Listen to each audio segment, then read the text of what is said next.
Hello friends, welcome back to my channel AR Mommy Diaries. Thank you for clicking this video. இன்னும் நம்ம சேனலுக்கு நீங்க subscribe பண்ணலைனா மறக்காம subscribe பண்ணிடுங்க. பக்கத்துல இருக்க bell notificationையும் click பண்ணிடுங்க. இன்னைக்கு நம்ம சேனல்ல ஒரு சூப்பரான தக்காளி ரசம் ரெசிபி தான் வந்து பார்க்க போறோம். இதுக்கு தேவையான இன்கிரிடியன்ட் 3 பழுத்த தக்காளி எடுத்திருக்கேன். ஒரு லெமன் சைஸ் அளவு புளிய வந்து தண்ணில ஊற வச்சிருக்கேன். கொஞ்சம் வெல்லம், கருவேப்பிலை, மஞ்சள்தூள், உப்பு, வீட்டில் அரைச்ச ரசப்பொடி தான். இதுக்கான லிங்க்கும் நான் டிஸ்கிரிப்ஷன் பாக்ஸில் கொடுக்குறேன். அடுத்ததான் தாளிக்கிறதுக்கு தேவையான பொருள் மிளகு, சீரகம், வெள்ளைப்பூண்டு தட்டி சேர்க்கறதுக்காகவும் அரைக்கிறதுக்காக ஒரு 3-4 வெள்ளைப்பூண்டும் வந்து எடுத்து வச்சிருக்கேன். ஃபர்ஸ்ட் என்ன பண்ணோம் அப்படின்னா மிக்ஸி ஜாரில் ஒரு 3 வெள்ளைப்பூண்டு சேர்த்திட்டு 2 தக்காளியை ரஃபாக சாப் பண்ணி அதில் சேர்த்திக்கோங்க. கொஞ்சமாக மிளகு, சீரகம், இது 4 பொருளையும் சேர்த்து நம்ம ஃபைன் பேஸ்ட்டாக அரைச்சி எடுத்துகிட்டு வந்துடலாம். ஸோ இப்போ இதை வந்து நல்லா வந்து ஃபைன் பேஸ்ட்டாக அரைச்சிடலாம். அரைச்சி எடுத்துகிட்டு வந்ததை ஒரு பவுலில் வந்து நம்ம ட்ரான்ஸ்ஃபர் பண்ணிக்க போகிறோம். 2 தக்காளி மட்டும்தான் இப்போ நம்ம அரைச்சிருக்கோம். ஒரு தக்காளியை வந்து கையாலேயே வந்து நல்லா மேஷ் பண்ணி இது கூடயே வந்து நீங்கள் மிக்ஸ் பண்ணி வச்சுக்கோங்க. மிக்ஸ் பண்ணிவிட்டு மஞ்சள்தூள், உப்பு இது எல்லாமே வந்து நம்ம சேர்த்திக்கலாம்.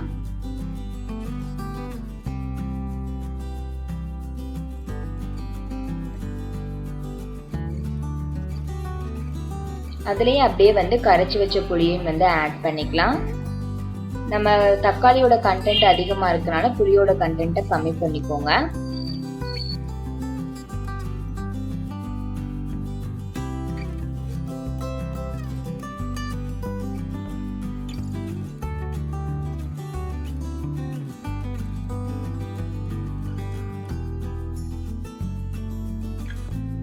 இது கூடவே மஞ்சள்தூள், உப்பு எல்லாமே நம்ம வந்து சேர்த்திட்டு அதுக்கப்புறமா வந்து வெள்ளைப்பூண்டை வந்து நம்ம தட்டி சேர்க்க போகிறோம். வெள்ளைப்பூண்டும் கருவேப்பிலையும் வந்து நல்லா வந்து இடிச்சிட்டு நீங்கள் இதில் வந்து ஆட் பண்ணிக்கோங்க.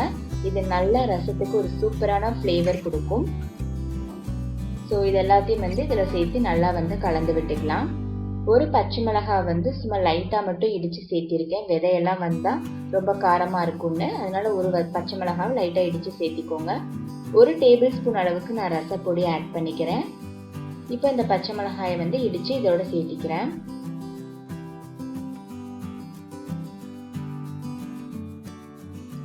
சேர்த்திட்டு உங்களுக்கு தேவையான அளவுக்கு இதில் வந்து தண்ணி ஊற்றி நல்லா வந்து கலந்து விட்டுக்கோங்க.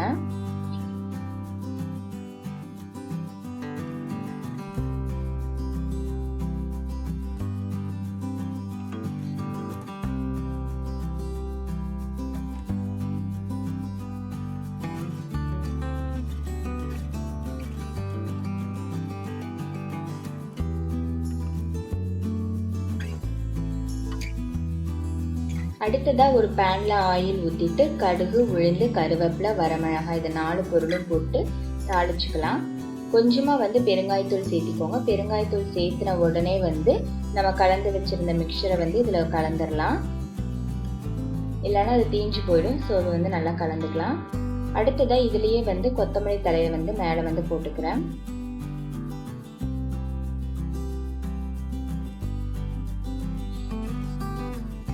இப்போ கொத்தமல்லி தலையும் கொஞ்சம் மேலே தூவிட்டு இதை வந்து மீடியம் ஃப்ளேமில் வச்சுக்கலாம். ஒரு துண்டு வெல்லம் வந்து சேர்த்திக்கிறேன், ஏன்னா தக்காளியோட புளிப்பு இருக்கிறனால இதை வந்து ஈக்குவல் பண்ணுறதுக்காக. இப்போ பார்த்தீங்கன்னா உங்களுக்கு வீடியோவில் தெரியும், நல்லா சுற்றிலும் வந்து நல்லா வந்து கொதிச்சு வரும். ஸோ அந்த கன்சிஸ்டன்சி நமக்கு போதும். இந்த டைமில் கொஞ்சமாக அதில் வாட்டர் ஆட் பண்ணிவிட்டு நம்ம வந்து ட்ரான்ஸ்ஃபர் பண்ணிக்கலாம் பவுலில். ஸோ இந்த ரெசிபி உங்களுக்கு பிடிச்சிருந்தா மறக்காமல் இந்த வீடியோ ஒரு லைக் பண்ணுங்கள், சப்ஸ்கிரைப் பண்ணுங்கள், உங்கள் ஃப்ரெண்ட்ஸ் கூட இந்த வீடியோவை ஷேர் பண்ணிக்கோங்க. இன்னொரு அழகான வீடியோவில் உங்களை நான் சந்திக்கிறேன். தேங்க்யூ.